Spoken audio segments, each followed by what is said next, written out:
6 semanas depois do funeral da minha esposa, estou parado num saguão de mármore, no 14º andar de um prédio para o qual eu nem sabia que ela tinha uma chave. Segurando um envelope pardo com 118 mil dólares escritos na aba, na letra dela, e eu já decidi o que vou fazer a respeito. Só ainda não fiz. É essa a parte que ninguém conta sobre o luto. A decisão vem primeiro, às vezes semanas antes da ação, e no meio do caminho você carrega isso como uma pedra no bolso do casaco.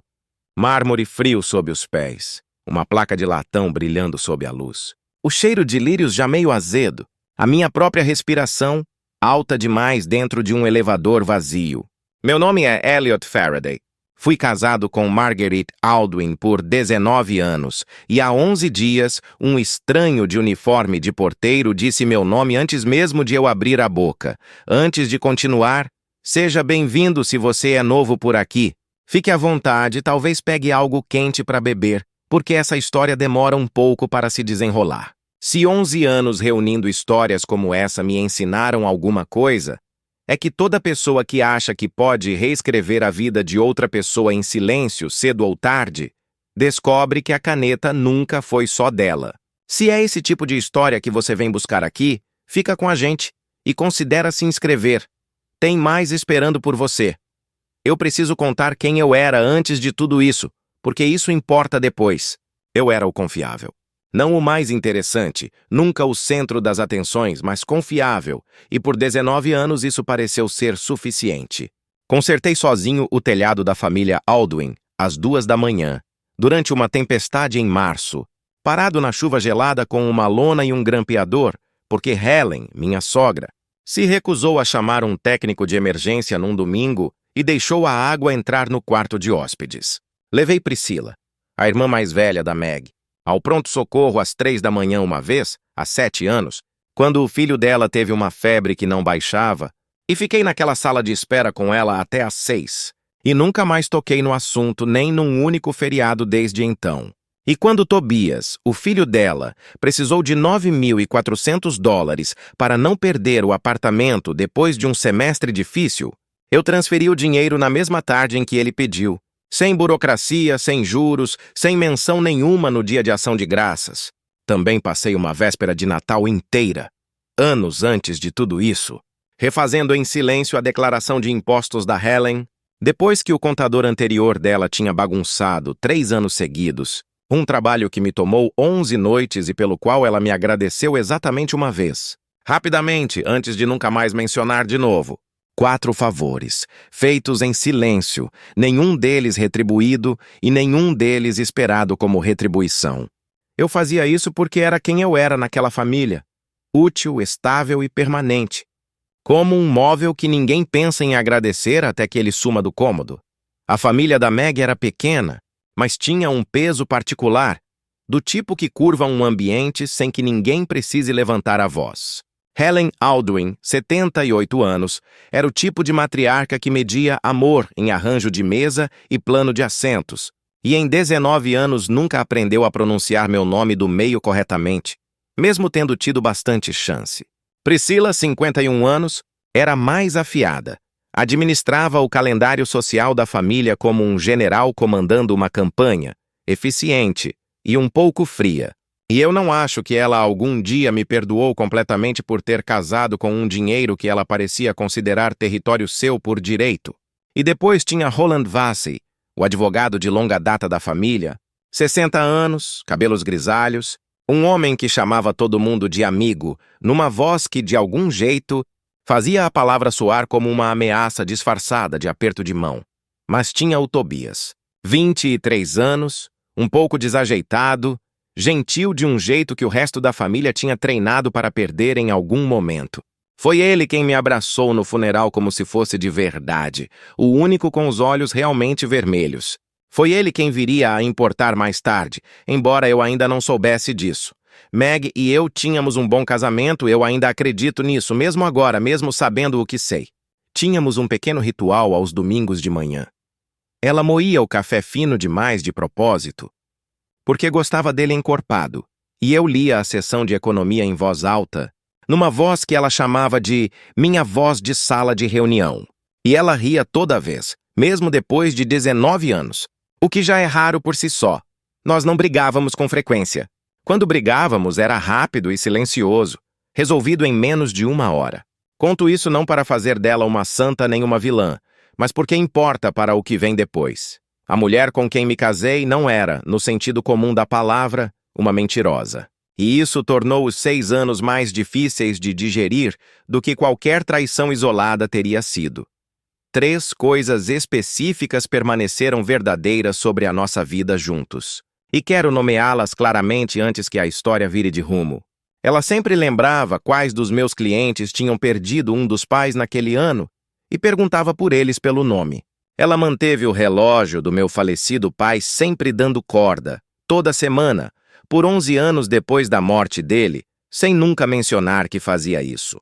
E ela nunca, nenhuma vez em 19 anos, me fez sentir que as partes quietas e cuidadosas de mim eram algo pelo qual eu devesse me desculpar. E é exatamente por isso que o que veio a seguir não pareceu raiva para mim, não no começo. Pareceu uma espécie de vertigem. O chão debaixo de um casamento que eu achava que entendia se deslocando alguns centímetros para o lado, silenciosamente, enquanto eu não estava olhando. A recepção do funeral aconteceu naquele mesmo fim de semana, na Aldwyn House, a propriedade da família à beira do lago, 2 horas fora da cidade de Belhaven, e foi lá, ao longo de 3 dias, que percebi algo mudando na postura da família comigo, em graus tão pequenos que quase não notei, do jeito que a maré vaza devagar o suficiente para você só perceber quando seus pés já estão na areia seca. O primeiro corte veio no café da manhã daquele sábado. Helen tinha organizado os lugares à mesa para a família estendida. 37 convidados ao todo, primos e velhos amigos vindos de 3 estados diferentes. E meu nome simplesmente não estava no mapa de assentos. Não remanejado, não trocado de lugar. Ausente, como se eu nem tivesse sido considerado uma variável. Fiquei parado perto do aparador, segurando um prato de ovos que eu nem tinha pedido. E Priscila olhou para mim uma vez e disse, de um jeito agradável, "Ah, Elliot, pega o que estiver livre." Como se eu fosse um convidado qualquer no funeral de outra pessoa e não o viúvo no centro de tudo aquilo. Eu ainda não sabia, mas aquela cadeira vazia era a primeira linha de uma decisão que a família já tinha tomado, em silêncio, sobre o meu lugar na história da Meg daquele momento em diante. Ninguém se mexeu. O segundo corte veio naquela mesma tarde, no escritório, sobre o que Roland chamava de a papelada. Sou contador forense de profissão, 22 anos nisso. Desvendar heranças e livros contábeis de empresas é literalmente o que faço para viver. E quando me sentei à mesa com minha própria pasta de documentos financeiros da Meg, pronto para ajudar, Roland olhou para mim com naturalidade e disse que o inventário seria resolvido internamente, por pessoas que entendem a estrutura da família. Priscila, não Roland, e certamente não eu, foi designada para acompanhar os avaliadores no inventário do apartamento na semana seguinte. Minha profissão inteira, descartada numa única frase, reatribuída na hora a alguém que nunca tinha sequer conferido o próprio extrato bancário. Fechei a pasta sem dizer nada. Eu ainda não sabia, mas Roland já tinha redigido documentos que partiam do princípio, tranquila e confiantemente, de que eu jamais pensaria em fazer uma pergunta sequer. O terceiro corte veio no jantar da recepção, na frente dos 37 convidados, sob fileiras de lâmpadas brancas penduradas no teto da varanda. Priscila se levantou para fazer um brinde a Meg, caloroso, engraçado, genuinamente emocionante, do tipo que faz as pessoas procurarem um guardanapo, e perto do final, virou-se para mim, ergueu a taça e disse, "E ao Elliot, que sempre soube manter as contas tão em dia." E a sala riu, não exatamente de forma cruel, mas Ellen não disse nada, e Tobias olhou fixo para o prato, e entendi que a piada mirava mais baixo do que parecia. Eu ainda não sabia, mas aquela única frase era o jeito da família de nomear, em voz alta e disfarçado de carinho, exatamente o que já suspeitavam que eu um dia me tornaria. Um homem que fica contando. No domingo de manhã, o último dia da recepção, percebi uma quarta coisa, menor que as outras, quase pequena demais para mencionar. Só que aprendi que padrões importam mais do que qualquer momento isolado. A foto de família, a formal, atirada todo ano na escadaria da varanda, a que ficava pendurada no corredor de entrada da Aldwin House desde que eu fazia parte da família, estava sendo refeita naquela manhã sem que ninguém me avisasse que o horário tinha mudado. Só fiquei sabendo porque o Tobias comentou, meio sem jeito, 20 minutos depois de já ter acontecido. 3 anos seguidos eu tinha ficado na fileira de trás daquela foto. Naquele ano, sem uma palavra de explicação, eu simplesmente não estava nela. Dormi como uma pedra naquela noite, o que me surpreendeu, porque luto normalmente não permite isso. Uma parte de mim, eu acho, já tinha parado de enlutar aquela família em silêncio e começado a observá-la. Foi 2 dias depois da recepção, de volta à cidade, que o porteiro me encontrou. Eu tinha ido ao antigo estúdio de design da Meg, no centro, buscar os arquivos dos clientes dela, uma tarefa que ninguém tinha me atribuído e que ninguém tinha pensado em impedir. E no caminho de volta passei por uma torre residential na Coulter Street que eu nunca tinha visitado em 19 anos de casamento. O Corvane, vidro e pedra clara, 14 andares, um porteiro de libré azul marinho parado sob uma marquise que tinha um leve cheiro de chuva no asfalto quente. Eu não ia entrar, só estava passando. E o porteiro, um homem robusto na casa dos 50, com uma placa de latão que dizia Milo, se adiantou e disse baixinho: "Senhor Faraday, sentimos muito pela senhora Aldwin." O apartamento 14C andou perguntando pela correspondência. Fiquei parado na calçada, no frio, e perguntei a ele, o mais calmamente que consegui, o que ele queria dizer com o apartamento 14C. E ele me contou, 6 anos. Ela tinha mantido aquilo por 6 anos. Essa é a parte que eu quero que você guarde, porque ela importa para tudo o que vem depois. Não uma traição amorosa, porque não houve nenhuma. Não do jeito que você talvez esteja imaginando agora. O que Marguerite Aldwin tinha escondido de mim por 6 anos era um negócio. Uma galeria particular de consultoria em arte, chamada The Aldwin Room, funcionando num apartamento que ela possuía integralmente. Financiado, eu descobriria nas 2 semanas seguintes um extrato bancário de cada vez, por $214 mil tirados discretamente das nossas contas conjuntas ao longo de 14 meses diferentes, estruturados em saques um pouco abaixo do limite que dispararia um alerta no banco, disfarçados no nosso extrato compartilhado como despesas de consultoria, que eu simplesmente confiava que ela categorizava corretamente, porque esse era o nosso acordo havia 19 anos. E eu descobriria dentro daquele apartamento 2 dias depois, administrado em parceria estreita com a irmã dela e discretamente financiado através de documentos que o próprio Roland Vasey tinha redigido, autenticado e, aparentemente, nunca mencionado a mim ao longo de 19 dias de ação de graças. O Milo me deixou subir naquela primeira tarde, sem saber de nada disso, só fazendo uma pequena gentileza para um homem enlutado. O apartamento tinha cheiro de cedro e tela velha.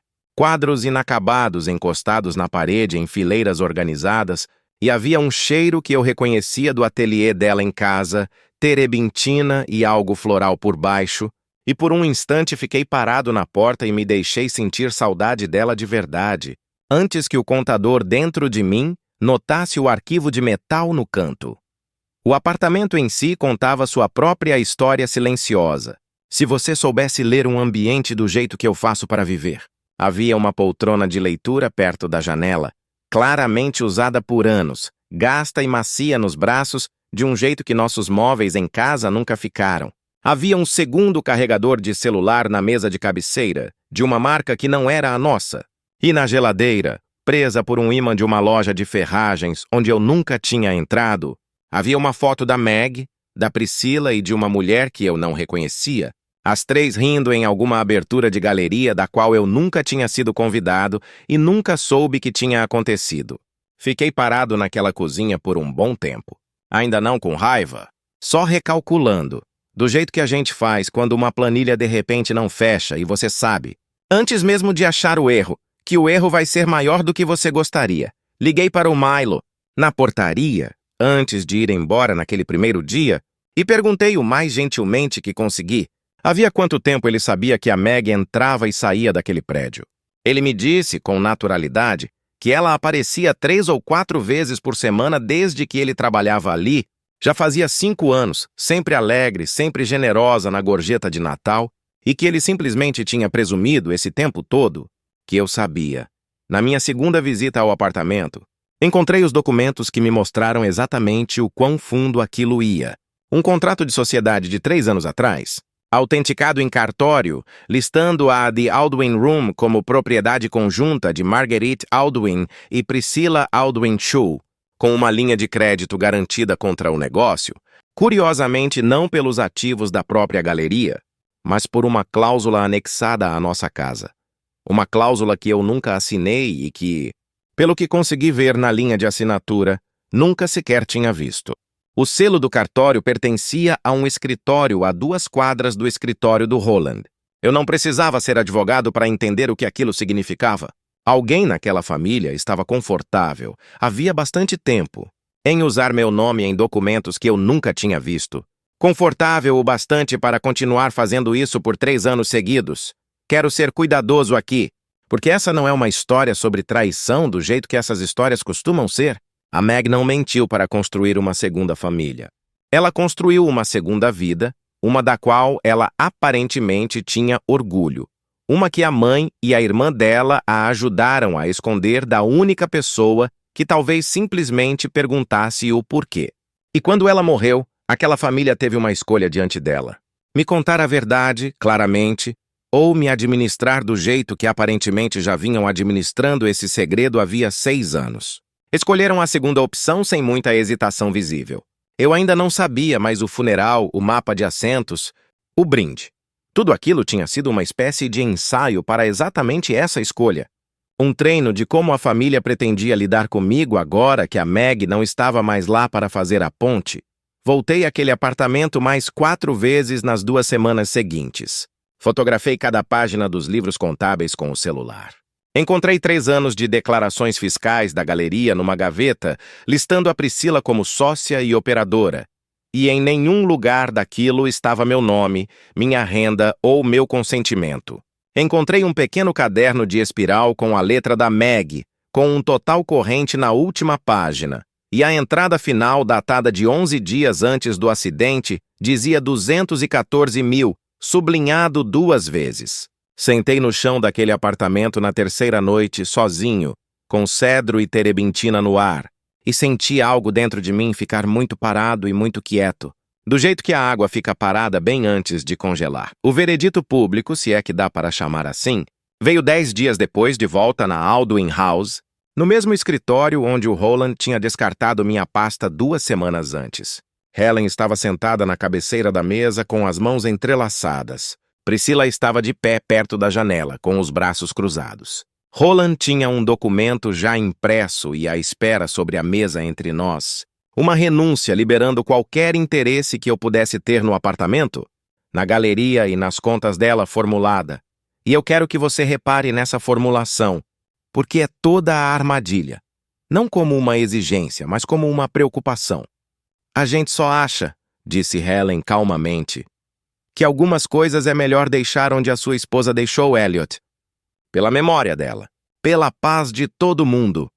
Priscilla, sem olhar para mim, acrescentou que seria mais simples para a família se eu assinasse antes de o inventário ir a juízo. Roland me lembrou com naturalidade que ninguém queria que aquilo se tornasse desagradável. Ninguém naquela sala defendeu o simples fato de que eu tinha sido marido dela por 19 anos e tinha direito legal de fazer uma única pergunta sobre 214 mil dólares. Helen só ficou ali sentada, de braços cruzados, deixando o silêncio argumentar por ela, como sempre fazia. Roland empurrou o documento mais um pouco na minha direção, do jeito que se empurra um prato esquecido de volta para alguém. Ninguém está acusando você de nada, Elliot, disse ele gentilmente. A gente só quer que isso seja resolvido com alguma dignidade.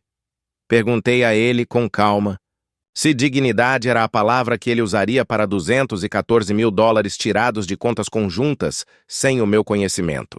Ninguém respondeu diretamente. Helen olhou para as próprias mãos entrelaçadas. Priscilla olhou pela janela para o lago.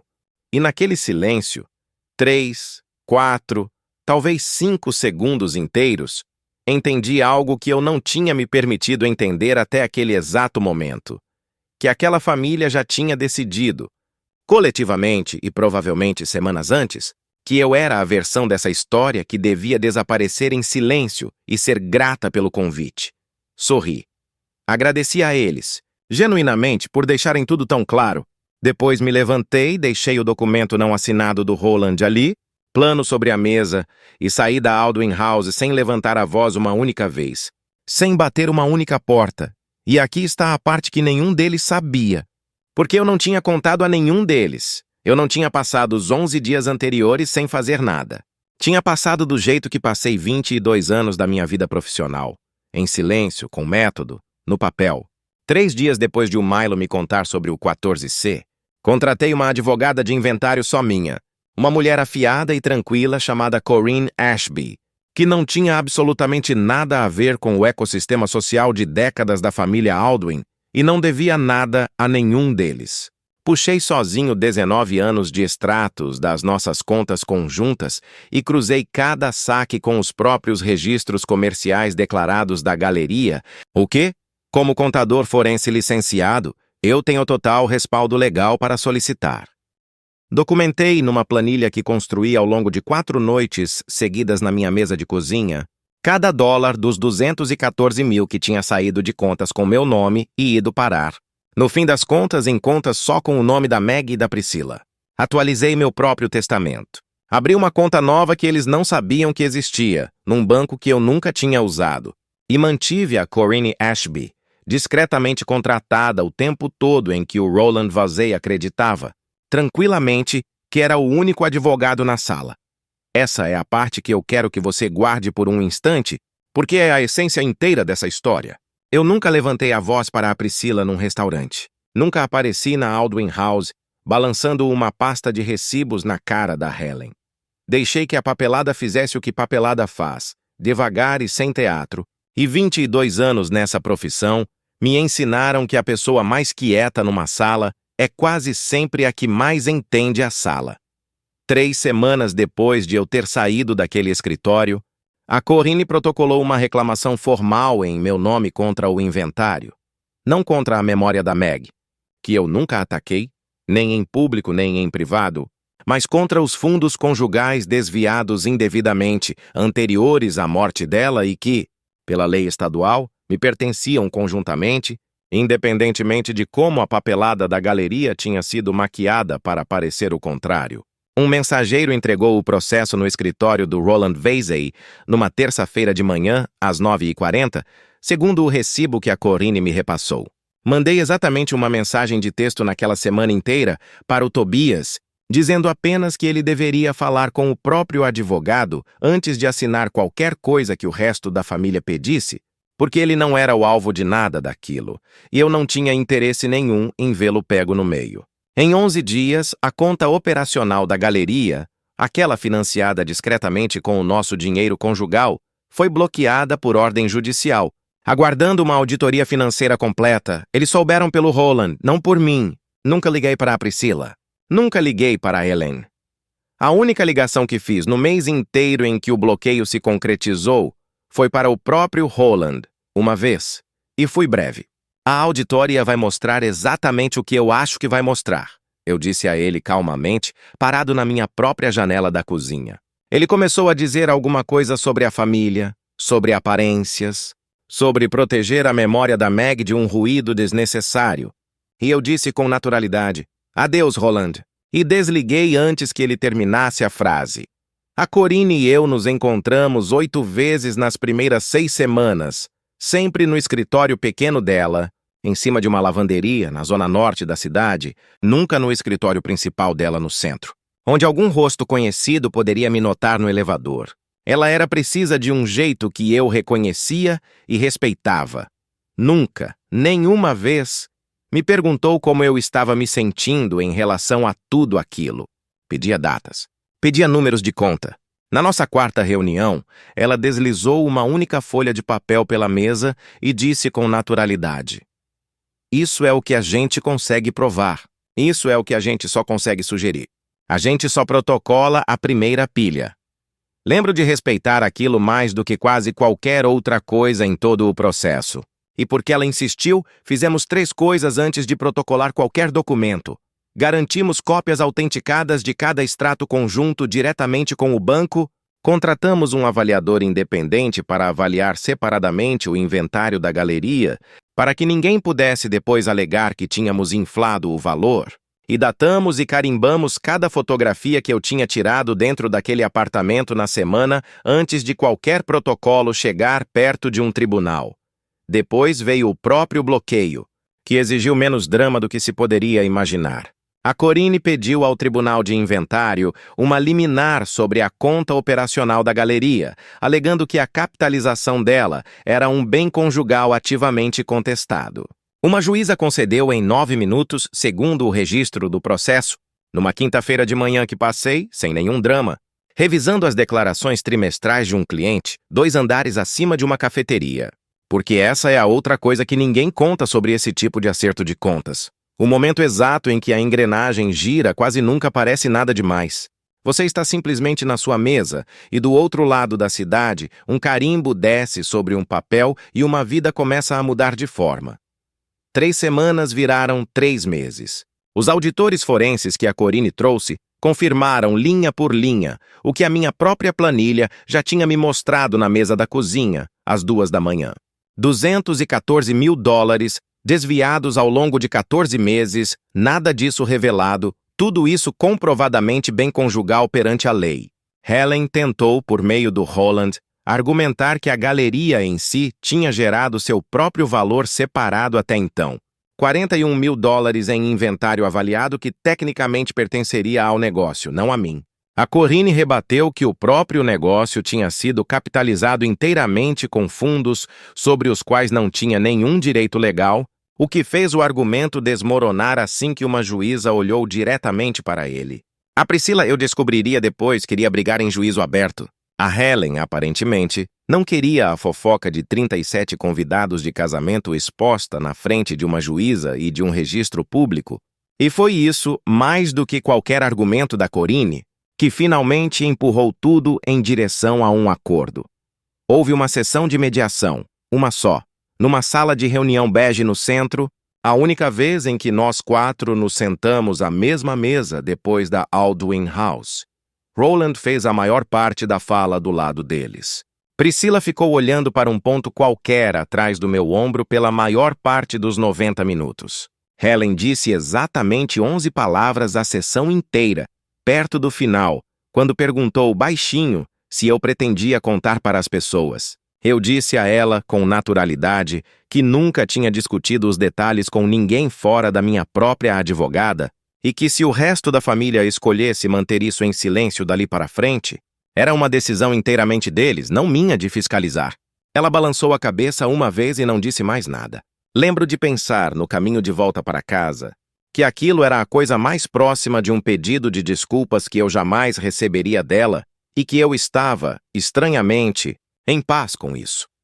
14 meses depois daquele dia no saguão de mármore, a auditoria se encerrou de vez. O tribunal ordenou a devolução de $181 mil dos fundos desviados diretamente para mim, além de um acordo negociado sobre o que restava da minha reivindicação legal ao inventário e ao fundo de comércio da galeria, que a Corinne estruturou com cuidado para que o Tobias, a única pessoa em toda aquela família que alguma vez tinha sido simplesmente gentil comigo, sem segunda intenção, mantivesse o emprego administrando o dia a dia da The Aldwin Room, sob o novo grupo de proprietários que assumiu o negócio.